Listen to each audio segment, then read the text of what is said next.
Hello दोस्तों, क्या हाल है। एक बार फिर से स्वागत है HMWB मैथ में। जैसा कि आप जानते हैं, मैं संजय कुमार मौर्य आप लोगों के लिए लेके आया हूँ सिलेक्शन का होम्योपैथ, जिसमें मैं आपको डेली बेसिस पे अर्थमेटिक के मिक्स क्वेश्चन की प्रैक्टिस कराता हूँ, जिससे आपका अर्थमेटिक इम्प्रूव हो सके और आप एग्ज़ाम में कम से कम टाइम में अधिक से अधिक क्वेश्चन कर सकते हैं। ऐसा तभी पॉसिबल है अगर आप डेली बेसिस पे प्रैक्टिस करते रहें तो।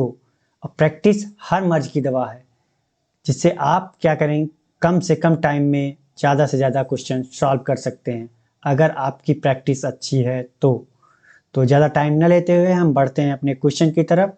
और आज का हमारा पहला क्वेश्चन है ये, पढ़िए फिर मैं बताता हूँ इसे करना कैसे है।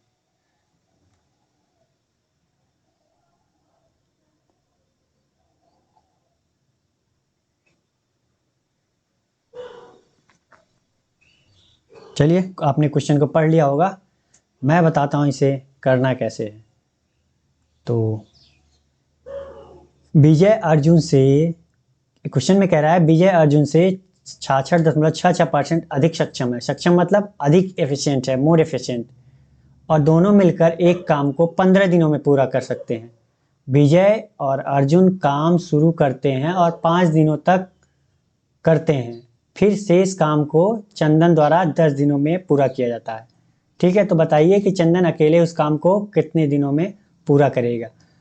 क्वेश्चन में कह रहा है कि विजय जो है अर्जुन से 66.66% अधिक इफिशियंट है, मोर एफिशिएंट है, और दोनों मिलकर 15 दिन काम करते हैं। उसके बाद जो बचा हुआ काम है, ठीक है, दोनों मिलकर एक काम को 15 दिनों में कर सकते हैं।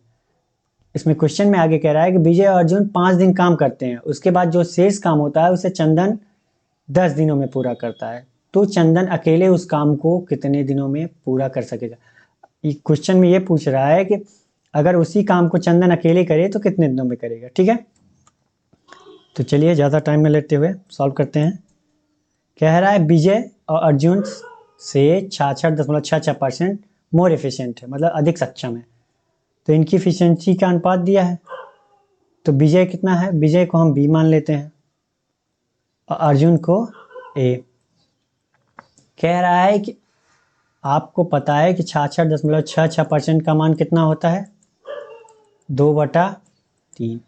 कह रहा है विजय अर्जुन से, अर्जुन अगर 3 होगा तो 66.66% मतलब 2 अधिक होगा, विजय 5, सॉरी कितना होगा ये,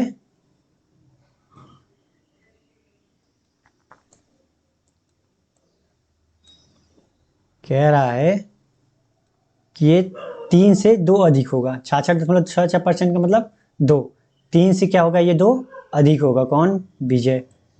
ये हमारी इफिशियंसी दे दी। ठीक है, और दोनों मिलकर एक काम को 15 दिन में करते हैं। दोनों मिलकर मतलब विजय और अर्जुन, तो हमारा टोटल वर्क यहाँ से आ जाएगा। इनकी इफिशियंसी दे रखी है और टाइम दे रखा है, तो इन दोनों की टोटल इफिशियंसी कितनी होगी, ए प्लस बी की टोटल इफिशियंसी कितनी होगी,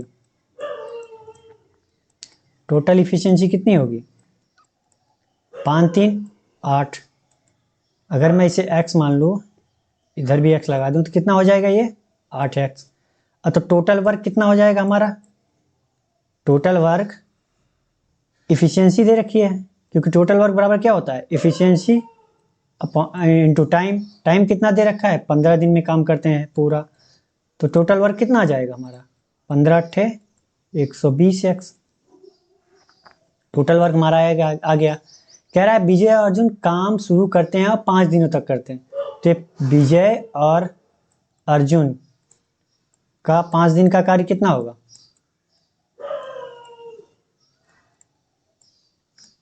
5 दिन का काम कितना होगा इनका, 5 डे वर्क कितना होगा।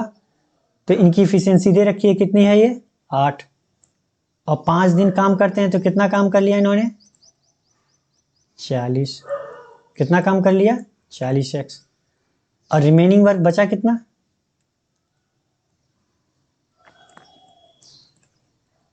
अगर इन्होंने टोटल वर्क में से 40 कर लिया तो रिमेनिंग वर्क बचा कितना हमारा, कितना बचा, 80।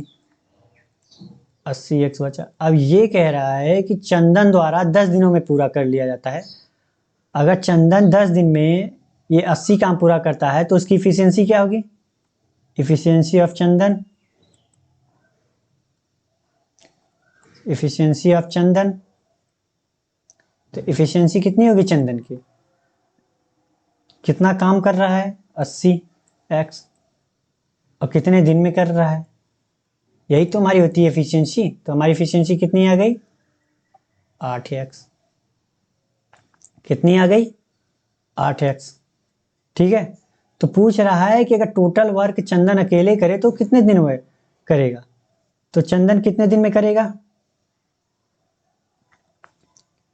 चंदन कितने दिन में करेगा? टोटल वर्क कितना है? 120x, और एफिशिएंसी कितनी है उसकी? 8x।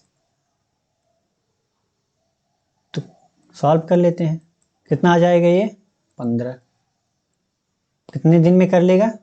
15 डेज में। क्योंकि आपको पता है कि किसी की इफिशियंसी टोटल वर्क बराबर क्या होता है? Time into efficiency.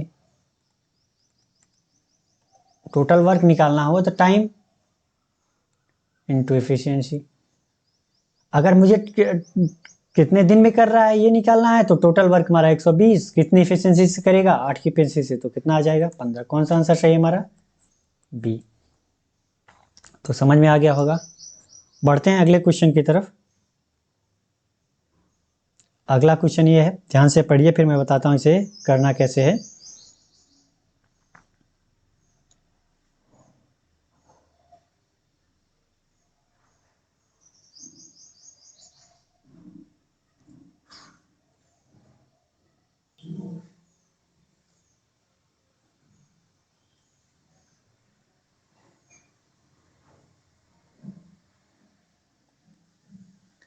चलिए, आपने क्वेश्चन को पढ़ लिया होगा, मैं बताता हूँ इसे करना कैसे। एक आदमी ने 2 साल के साधारण ब्याज पर 8% की दर से 7200 रुपये का निवेश किया। मतलब ये पी दे रखा है, ये हमारा कितना दे रखा है? रेट ऑफ इंटरेस्ट दे रखा है। कुल 2304 रुपये का ब्याज प्राप्त होता है। ये हमारा क्या हो गया? सिंपल इंटरेस्ट मिल रहा है 2 साल में। ठीक है, 2 साल में सिंपल इंटरेस्ट मिल रहा है। और आगे कह रहा है यदि उसने पिछली ब्याज दर की आधी ब्याज दर, अब क्या हो गया? रेट ऑफ इंटरेस्ट आधी हो गई, और जो हमारा पी था उसमें 800 रुपये कम राशि का निवेश करता है, मतलब तो उसे 2 साल में कितना ब्याज मिलेगा? तो सिंपल इंटरेस्ट बराबर आप जानते हैं कि पी आर टी बाई 100। तो पी का मान दिया है कितना? 7200, सीधा सीधा। आर का मान, आर परसेंट ही दे रखा है रेट ऑफ इंटरेस्ट, और टी का मान दे रखा है इसने 2 साल बाई 100। कह रहा है कि हमें ब्याज कितना मिलता है? 2304 रुपये। ठीक है, और आगे कह रहा है कि अगर मैं क्या करूं, यदि उसने पिछली ब्याज दर की आधी कर दी, मतलब रेट ऑफ इंटरेस्ट आधा कर दिया, और जो पी था हमारा 800 रुपये कम कर दिया। 800 रुपये अगर 7200 में कम करेंगे तो कितना आएगा? 6400। रेट ऑफ इंटरेस्ट आधी कर दी उसने, टाइम वही है 2 साल बाई 100। अब पूछ रहा है कि एस आई कितना मिलेगा, तो हमें नहीं पता कितना मिलेगा, तो हम मान लेते हैं कितना मिलेगा? आई एक्स, या फिर एस आई ही रहने देते हैं। ठीक है, एस आई ही मान लेते हैं। ठीक है, तो कितना मिलेगा? तो हम क्या करते हैं, ये equation first equation second, equation first upon equation second का कर दें तो हमें क्या मिलेगा? 7200। ये ऐसे कैंसिल कर देते हैं, पहले ये 2 कट गया, 2 कट गया, 2 से 2 इधर ये। ठीक, तो ये 72 गुणते आर इंटू 2 अपॉन कितना आएगा? ये 64 आर इक्वल टू कितना आएगा? 2304। ठीक, into simple interest S I, R से आर कैंसिल, 8 9 72, 8 8 64, 2 चौका 8, इधर 9 से क्या होगा, 9 दूनी 18, 9 पच्चीस 45, 9 छः 54, 256 आ गया। तो सिंपल इंटरेस्ट हमारा क्या हो जाएगा, SI बराबर 2 साल का, इसका गुणा ये इधर कर देंगे, 256 गुणित 4 बराबर कितना आ जाएगा, 25 चौके 100, 6 चौक 24, 1024। कितना आ गया हमारा, 1024 पे। कौन सा सही है हमारा, ये वाला। ये हमने आपको समझाने के लिए इतना किया है। आप डायरेक्टली इतना बाई इतना लिख सकते थे और कट जाता, डायरेक्ट सॉल्व हो जाता। ठीक है, तो समझ में आ गया होगा। बढ़ते हैं हम अगले क्वेश्चन की तरफ। हमारा अगला क्वेश्चन ये है, आप पढ़िए इसे ध्यान से और सॉल्व करने की कोशिश कीजिए, फिर मैं बताता हूँ इसे करना कैसे है। ठीक है, पहले आप ध्यान से इसे पढ़िए।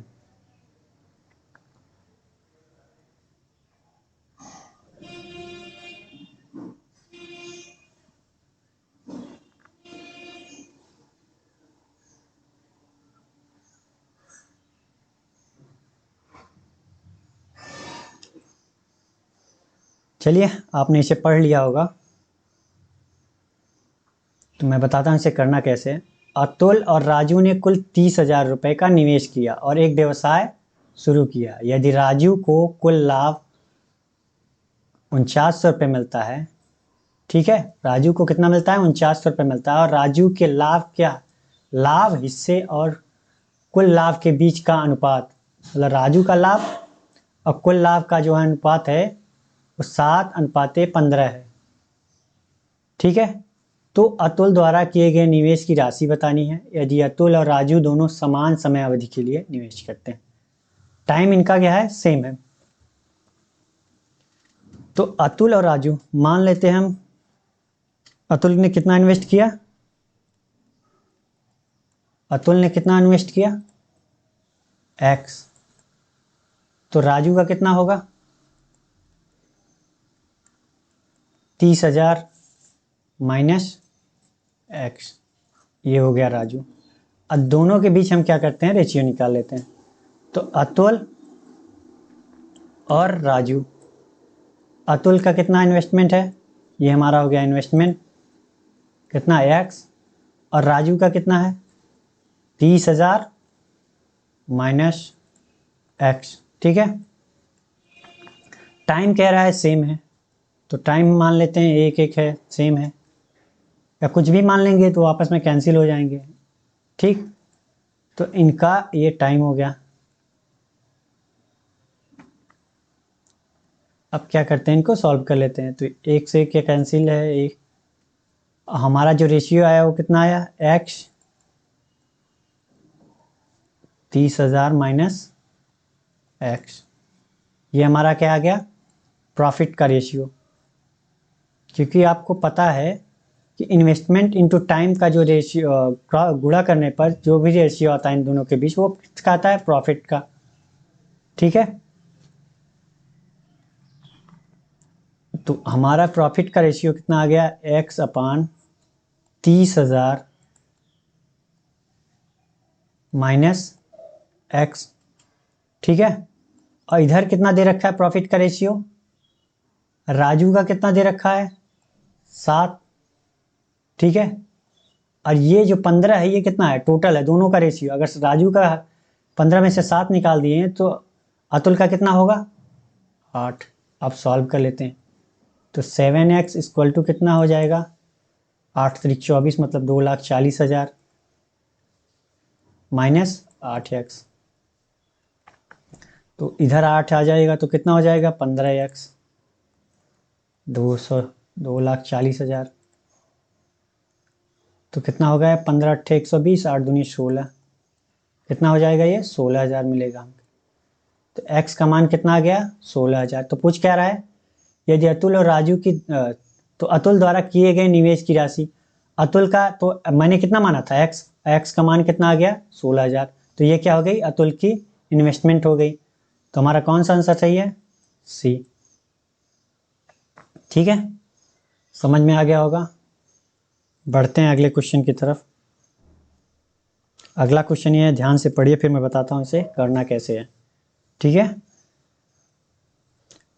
आप पहले क्वेश्चन को पढ़ना सीखिए। जितने अच्छे से क्वेश्चन को आप पढ़ेंगे और समझेंगे कि ये क्वेश्चन कहना क्या चाहता है, उतना ही आपको आसानी होगी सॉल्व करने में।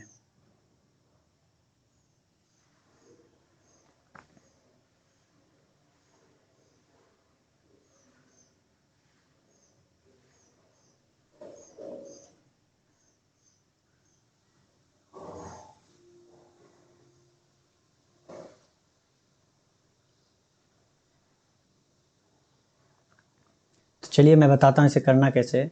एक दुकानदार ने एक वस्तु का मूल्य इसके लागत मूल्य से 50% अधिक अंकित किया। कॉस्ट प्राइस से मार्क प्राइस जो है वो 50% अधिक अंकित किया। तो 50% का मान आप जानते हैं कितना होता है, 1/2।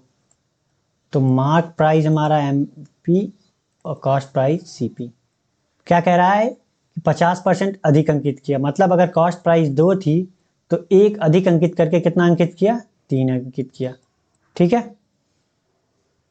तो आगे कह रहा है कि 20% और 5% के दो क्रमिक छूट दिए।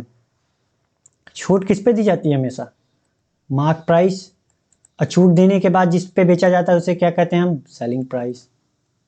तो अगर 20% का छूट दे रहा है पहले, तो 20 का मान जानते हैं, 20% का कितना होता है, 1/5। और 5% का मान कितना होता है, 1/20। तो पहले 20% का छूट दे रहा है, मतलब 5 पे 1 का छूट दे रहा है। तो अगर मार्क प्राइस 5 था तो 1 का छूट दे के कितने पे बेच रहा है वो, 4 पे। और फिर कह रहा है फिर एक और छूट दे रहा है 5% की। अगर 5% के मान कितना होता है, 1/20। अगर मार्क प्राइस हमारा 20 था तो अब छूट दे के कितने का बेच रहा है, 1 का छूट दे दिया तो कितने का बेच रहा है, 19। तो हम इसे क्या करते हैं, सॉल्व कर लेते हैं। तो 4×5 = 20। तो यहाँ कितना आ गया, 25:19। यहाँ mark price and selling price का मान कितना है, 25:19 आ रहा है। यहाँ कितना है, 3:25 है। तो यहाँ पे हम क्या करते हैं, मार्क प्राइस यहाँ 25 है, 3 है, तो क्या करेंगे, बराबर कर लेंगे। तो बराबर करने के लिए हमें क्या करना पड़ेगा, इधर 25 का गुणा करना पड़ेगा, इधर 3 का। अगर मैं इधर 25 का गुणा कर दूं तो दोनों तरफ गुणा करना पड़ेगा। तो हमारा ये कितना आ जाएगा, 25 × 75। और यहाँ कितना आ जाएगा, 50। और इधर क्या हम गुणा करेंगे, 3 का। तो इधर 3 का गुणा कर दिया तो हमें कितना मिल गया, 75, 19 × 57। अब यहाँ मार्क प्राइस और सेलिंग प्राइस, अब मार्क प्राइस हमारा क्या हो गया, दोनों जगह 75 हो गया। तो हम क्या करते हैं, अब लिख लेते हैं, मार्क प्राइस हमारा 75, सेलिंग प्राइस कितना है, 57, और कॉस्ट प्राइस कितना है हमारा, 50। ये हमारा आ गया। कह रहा है कि यदि उसे 378 रुपये का लाभ हुआ, यहाँ कह रहा है 378 रुपये का लाभ, ये हाँ मुझे कितना हुआ, लाभ का मतलब सेलिंग प्राइस में से कॉस्ट प्राइस घटाएंगे तो जो लाभ जो मिलता है वही तुम्हारा लाभ होता है। तो हमें यहाँ कितने का लाभ हुआ, 7 यूनिट का। लेकिन यहाँ पे कह रहा है कि 378 रुपये का लाभ कितना हुआ हमें, 7 यूनिट का।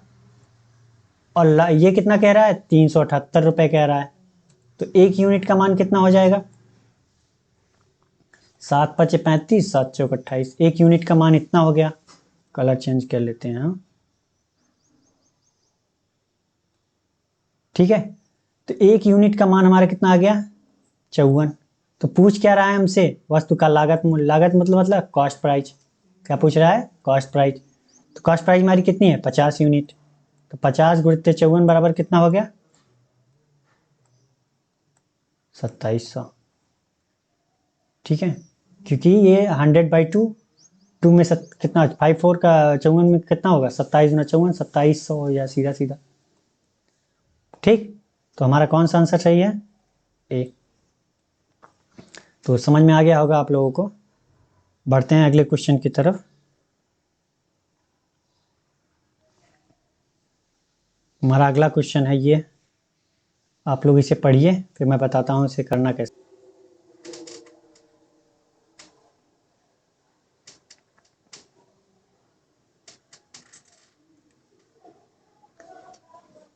चलिए, आप लोगों ने पढ़ लिया होगा, मैं बताता हूँ इसे करना कैसे है।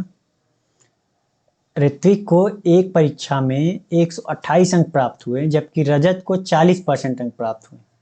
यदि ऋत्विक ने 12.5% अधिक अंक प्राप्त किए होते और रजत ने अधिकतम अंकों से 142 अंक कम प्राप्त किए होते तो ऋत्विक का स्कोर रजत के स्कोर का आधा होता। तो उनके बीच का अंतर बताना है। ठीक है, कह रहा है ऋत्विक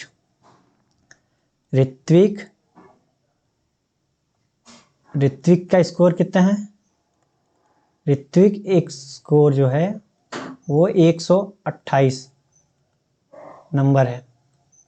आगे कह रहा है जबकि रजत का स्कोर 40% है। तो हम मान लेते हैं कि मैक्सिमम स्कोर कितना है। मैक्सिमम स्कोर, ठीक है, मैक्सिमम मार्क कर लेते हैं। मार्क्स प्राप्त कर रहा है ना कि क्रिकेट खेला है। ठीक है, तो कितना है, x मान लेते हैं हम। ये मार्क्स कर लीजिए। ठीक है,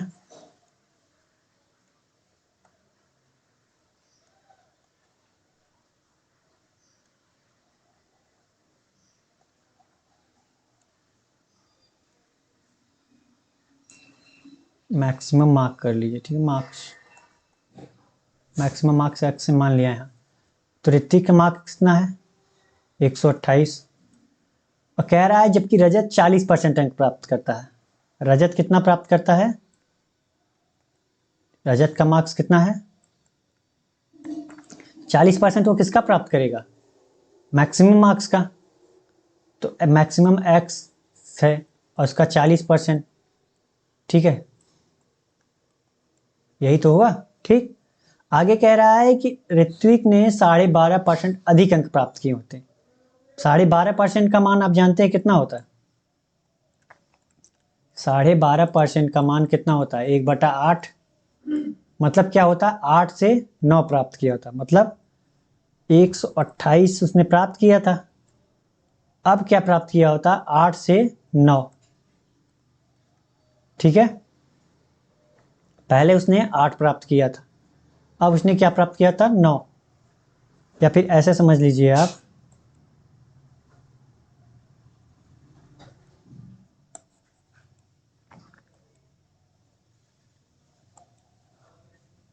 पहले उसने क्या प्राप्त किया था, 128। यहां भी क्या प्राप्त किया था उसने, 8। उसने कह रहा है 12.5% अधिक, तो मतलब 9 प्राप्त किया होता। ठीक, आगे कह रहा है कि रजत ने अधिकतम अंकों से 142 कम अंक प्राप्त किए होते। अब रजत, ये ऋत्विक है हमारा, और रजत का क्या कह रहा है, रजत का कह रहा है कि मैक्सिमम स्कोर x है, 142 कम प्राप्त किया होता। ठीक है, तो हमारा जो होता वो ऋत्विक का स्कोर रजत के स्कोर का आधा होता। तो ऋत्विक का स्कोर ये है, तो रजत के स्कोर का क्या होता, आधा होता। तो आधा हमने कर दिया। ठीक है, अब इसे हम क्या करते हैं, सॉल्व कर लेते हैं। 8 1 8, 8 6 48, 16 9 144। इधर क्या हो जाएगा, ये 2 इधर आ जाएगा, तो x माइनस 142। तो 288 x माइनस 142। तो x इक्वल टू कितना आ जाएगा, इधर जाएगा तो जुड़ जाएगा, 8 2 10, 8 से 12 13, 430। कितना आ गया, 430। टोटल मैक्सिमम मार्क्स कितना आ गया हमारा, 430। तो रजत का स्कोर शुरू में कितना था, मैक्सिमम का कितना, 40%। तो 40/100। तो रजत का हमारा स्कोर कितना आ गया यहाँ, 1 0 से 1 0, ये 4 चक 16, 4 172। कितना, अब कह रहा है डिफरेंस। तो डिफरेंस निकालने के लिए क्या करेंगे, रजत मार्क्स पहले कितना था, 172, और ऋत्विक का कितना था, 128। घटा दीजिए तो कितना आ जाएगा, 44। कितना आ गया, 44। कौन सा आंसर सही है हमारा, ये कौन सा, ये ई नंबर। तो आपको समझ में आ गया होगा। बढ़ते हैं अगले क्वेश्चन की तरफ। ठीक है, अगला क्वेश्चन हमारा है ये, आप लोग इसे पढ़िए फिर मैं बताता हूँ करना कैसे है।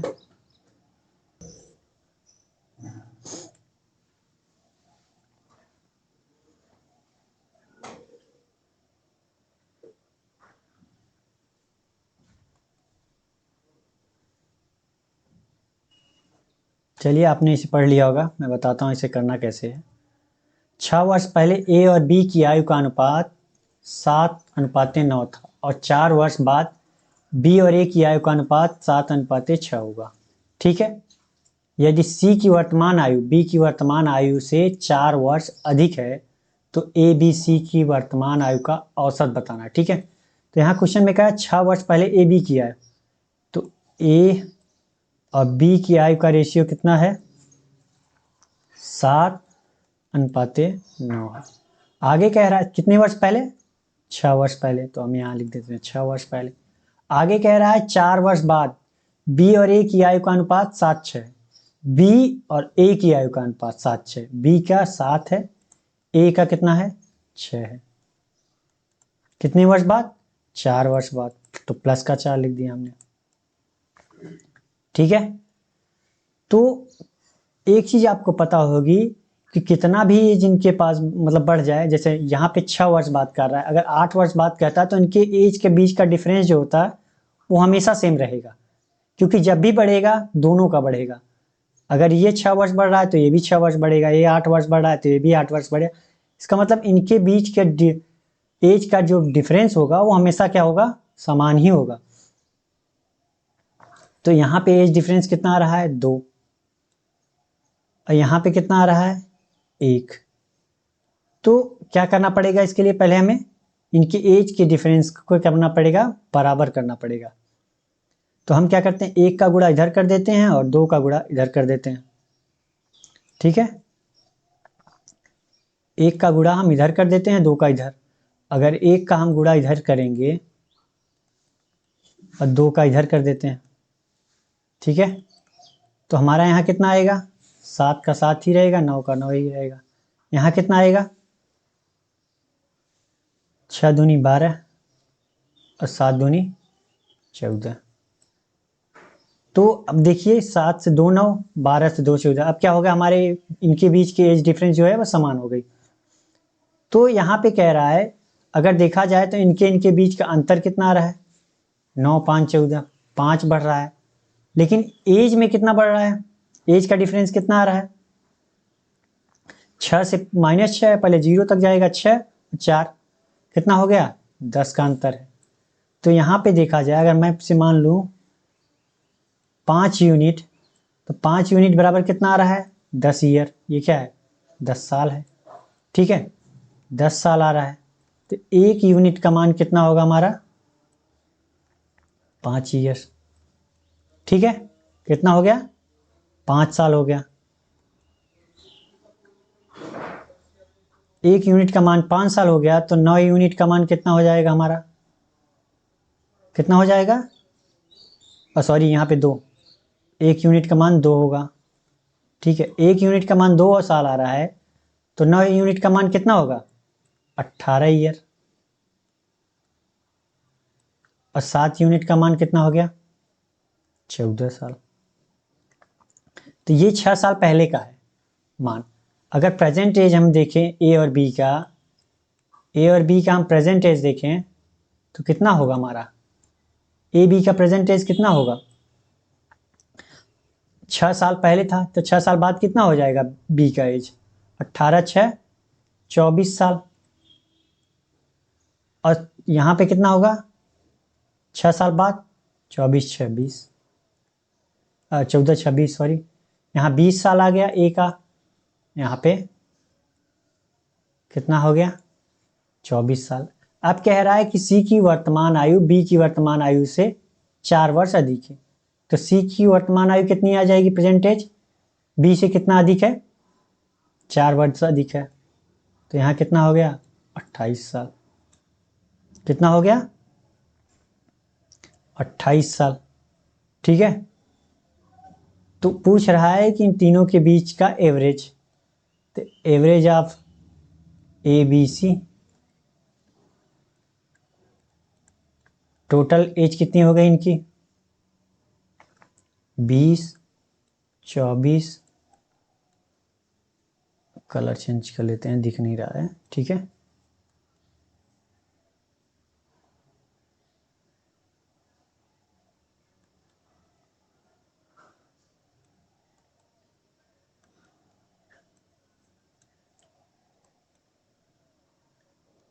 कितना है यहाँ? 20 साल, 24 साल और 28 साल। टोटल ये हो गई। कितने लोग हैं? 3 लोग।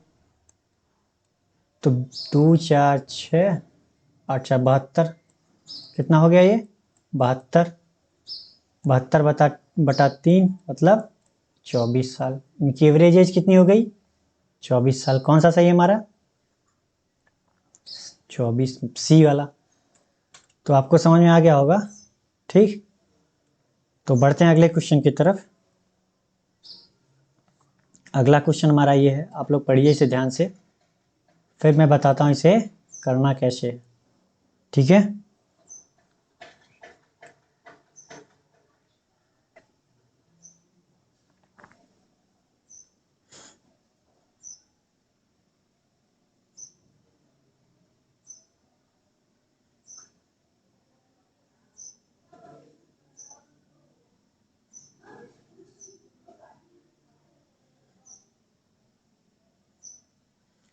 चलिए पढ़ लिया होगा आप लोगों ने।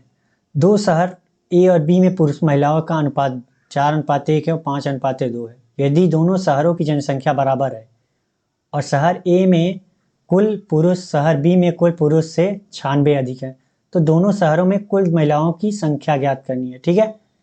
तो हम मान लेते हैं ए पुरुष बी महिला। पहले शहर में अनुपात कितना दे रखा है इनका? 4:1 का दे रखा है। और दूसरे शहर में कितना दे रखा है? 5:2। आगे ये इनका टोटल जो होगा, टोटल जो है संख्या इनकी कितनी हो गई? 5। और इनकी टोटल संख्या कितनी है? 7 जनसंख्या। टोटल जनसंख्या शहर ए की 5, शहर बी दूसरे की 7। कह रहा है कि यदि दोनों शहरों की जनसंख्या बराबर है, ठीक है, तो शहर ए की 5, शहर बी की कितनी है? 7। तो आपको क्या लग रहा है, ये बराबर है? बराबर होने के लिए तो क्या करना पड़ेगा इनका? हमको इन्हें इधर हम इधर क्या करते हैं, 7 का गुणा कर देते हैं और इधर 5 का गुणा कर देते हैं। तो क्या हो गई? 35 और 35। अब क्या हो गया? शहर की जनसंख्या दोनों की बराबर होगी। अगर मैंने 7 का गुणा यहाँ किया है तो यहाँ भी हमें क्या करना पड़ेगा? 7 का गुणा। यहाँ भी हमें क्या करना पड़ेगा? 7 का गुणा। यहाँ 5 का किया है तो यहाँ 5 का करना पड़ेगा, यहाँ 5 का करना पड़ेगा, ठीक है। तो दोनों तरफ हमने क्या कर दिया? गुणा कर दिया। अब कितना आ रहा है यहाँ? शहर ए की जनसंख्या 7 चौक 28। और यहाँ कितना आ रहा है? 7 1 का 7। यहाँ कितना हो गया? 25। यहाँ कितना हो गया? 10, ठीक है। आगे कह रहा है कि शहर ए में कुल पुरुष, शहर ए में पुरुष कौन से हैं हमारे?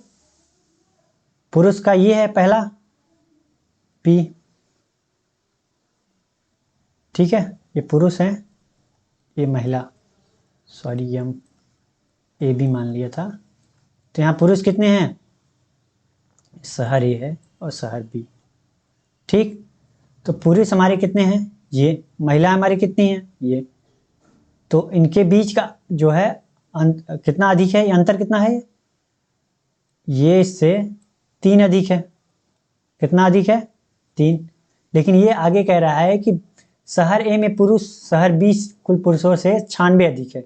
यहाँ पे देखा जाए तो बी से कितने अधिक है? ए 3 अधिक है, तो 3 यूनिट बराबर। लेकिन यहाँ पे क्या कह रहा है कि 28 अधिक है, सॉरी 96 अधिक है। तो 1 यूनिट का मान कितना आ गया हमारा? 32, ठीक। 1 यूनिट का मान कितना आ गया हमारा? 32।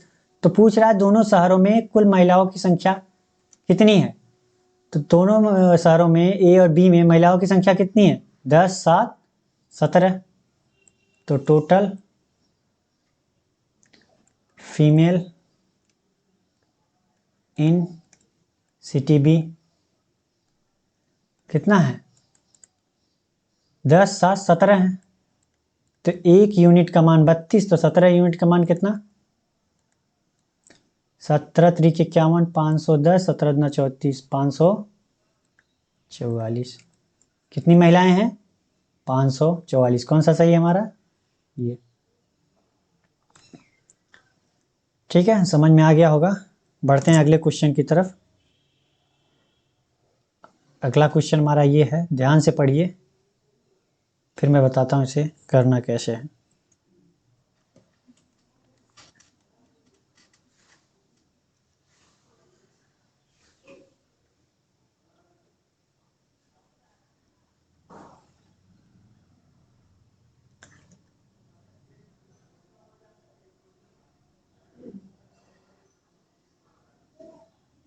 चलिए, आपने इसे पढ़ लिया होगा, मैं बताता हूँ करना कैसे। कह रहा है एक वस्तु मार्केट प्राइस से प्राइस उसके लागत मूल्य का 3 गुना है। मार्केट प्राइस जो है उसके लागत मतलब कॉस्ट प्राइस का 3 गुना है। अगर कॉस्ट प्राइस हमारी 1 है तो मार्केट प्राइस कितनी होगी, 3। अगर हमारी कॉस्ट प्राइस हम मान लेते हैं 100 है तो हमारी मार्केट प्राइस कितनी होगी, 300। डी रुपए की छूट इस प्रकार दी जाती है कि वस्तु पर लाभ छूट से इतना अधिक है। अभी इसको छोड़ देते हैं। यदि वस्तु पर कितने परसेंट की, 25% की छूट दी गई। अगर मैं इसे 25% की छूट दूँ तो बेचूंगा किसे, 25% छूट देने के बाद क्या करता है आदमी, बेचता है। तो बेचने को क्या कहते हैं, एसपी। तो अगर 25% का छूट दे रहा है तो 300 पे, तो बेचेगा कितने पे, 75% पे। बेचेगा कितने पे, 75% पे। तो अब जीरो जीरो कट गया और कितना हो जाएगा ये, 225। हमारा एसपी कितना आ गया, 225। ठीक है, तो वस्तु पर लाभ प्रतिशत क्या है बताना है। तो यहां से तो डायरेक्टली हमें लाभ मिल ही जाएगा। अगर मेरा सीपी प्रॉफिट में कितना है हमारा, 225 रुपए में बेच रहा हूं और खरीदा कितने में था, 100 में। तो प्रॉफिट कितना हो रहा है हमारा,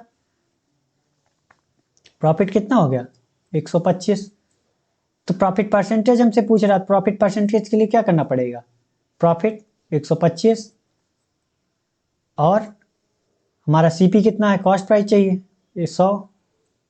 परसेंटेज के लिए 100 से गुणा कर देते हैं, 100 से 100 कैंसिल। कितना हो गया हमारा, प्रॉफिट कितना हो रहा है, 125%। तो कौन सा सही है हमारा, कोई नहीं।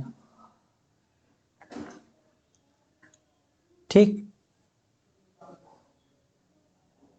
तो कौन सा सही हमारा, 125%। ठीक है, कभी कभी क्या होता है क्वेश्चन में कि हमें कुछ चीज़ें फालतू दे रखी होती हैं।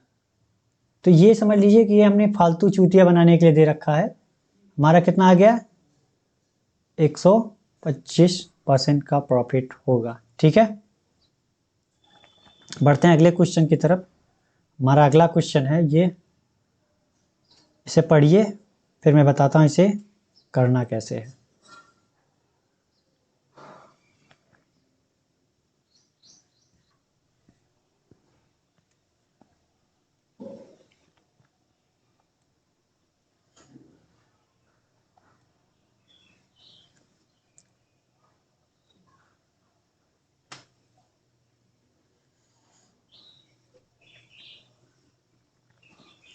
चलिए मैं बताता हूँ करना कैसे है। अंकुर और भास्कर मिलकर एक काम करने में 15 दिन लगाते हैं, जबकि अंकुर और चंदन मिलकर उस काम को कितने दिन में करते हैं, 25 दिन में करते हैं।